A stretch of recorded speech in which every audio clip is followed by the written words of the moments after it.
नीलम्स रेसिपीमध्ये आज आपण आपल्या बालपणी शाळेबाहेर मिळणाऱ्या गोड कुरकुरीत मिरच्या बनवणार आहोत. तर त्या बनवण्यासाठी एका बाउलमध्ये 1.5 वाटी तांदळाचं पीठ घ्यायचं. त्यामध्ये 2 चमचे बारीक रवा टाकायचा, थोडंसं मीठ टाकायचं, 2 चमचे तूप टाकून मिक्स करायचं आणि थोडं थोडं पाणी टाकून याचं चपातीचं पीठ मळतो तसा गोळा मळून घ्यायचा. असं हे पीठ मळून घेतलं की याचे 2 भाग करून घ्यायचे. त्यातल्या एका भागामध्ये खायचा हिरवा रंग टाकायचा आणि दुसऱ्या भागामध्ये लाल रंग टाकायचा. हे दोन्ही रंग या गोळ्यामध्ये मिक्स करून घ्यायचे.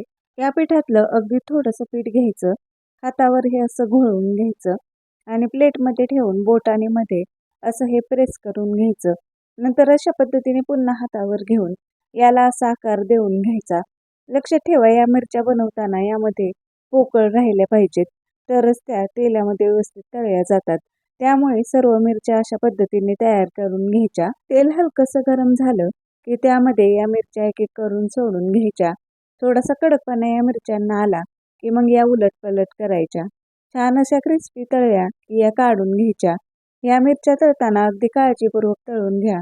या तळताना गॅसची फ्लेम मीडियम ठेवून या तळून घ्यायच्या. तर अशा पद्धतीने मी सर्व मिरच्या तळून घेतल्या आहेत. आता गॅसवर एका कढईमध्ये 1 वाटी साखर टाकायची, अर्धी वाटी पाणी टाकायचं आणि साखर विरघळवून घ्यायची. 10 मिनिटांनी एका बशीमध्ये यातला थोडासा पाक घेऊन पाहूयात हा पाक तयार झाला आहे का ते. तर असा हा एकतारी पाक तयार झाला आहे. त्यामध्ये थोडीशी वेलची पावडर टाकायची. आता या पाकामध्ये या तळून घेतलेल्या सर्व मिरच्या टाकायच्या आणि या पाकामध्ये मिक्स करायच्या.